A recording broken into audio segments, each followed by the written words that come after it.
go. You are the truth and life I know. You are the Christ, the Son of God. In my heart. So it can be a way of praying, or an experience that can happen during prayer when we feel connected with the mystery, or as a way of praying through being present to some gospel scene, imagining it and entering into it. So it's used in different ways. I mentioned before the difference between imagination and fantasy. Fantasy sort of takes us away from the real world, whereas imagination is a way of entering into the reality in a new way. Okay. Now here we have Miriam, Lectio Divina, slowly reading a passage of Scripture, pausing to let it sink in, savouring the word or a phrase, repeating it, talking to Jesus about it if we feel so drawn. So just repeating a word, that's especially from the Scriptures, that's a wonderful way to pray. Because when we repeat the word comes into our hearts. Jesus is in his word. Is that what you're saying, just repeating a word? Yeah, fine. That's great. You're taking the word in. Well, that's the way of praying. Yes, sure. And especially if you pray from Scripture, it's a very rich way to pray. The important thing is to go where you feel drawn. Yes, did you? Well, if you look at people do distinguish them, and that's when they do distinguish, that's the distinction they make. See, meditation, contemplation. A rough distinction people make is they say meditation is thinking about, whereas contemplation is being present to. And meditation can become contemplation when we feel connected. It can happen any time during prayer. We suddenly feel still. Yes, did you? Can be contemplative prayer. If you feel connected.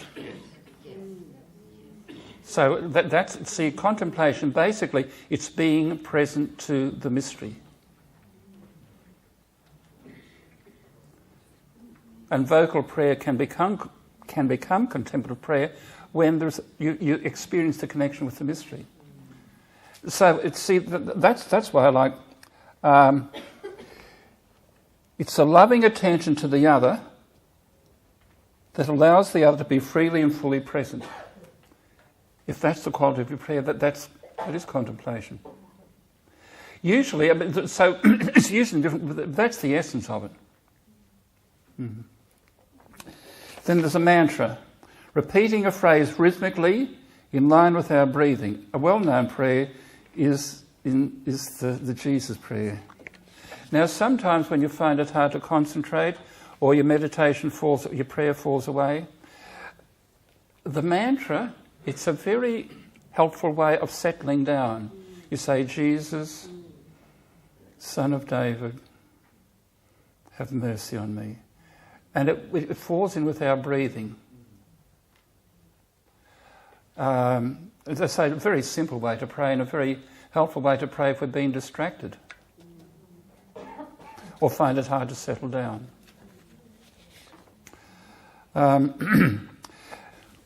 Finally, over a period of time, our prayer gently changes.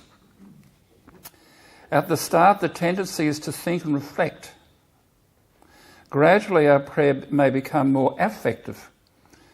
We may find ourselves thinking less and talking more to Jesus or the Father. And then we may experience moments of stillness, quiet, when words are superfluous. These stages can intermingle. So because it's a living relationship, so it's not all clear cut.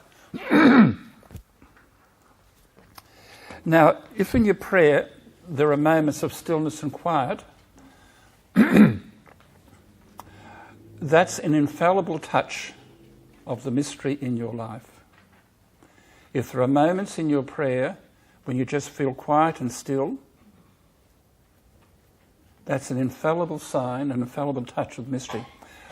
How can you say that? Because, one, we can't make those moments happen. No matter what we do, we can't make them happen. Two, we can't make them last. It's completely beyond our control. So they're very, very precious moments. And if you're praying, you might say the rosary. Lord, to whom else shall I go? You are the truth and life I know. You are the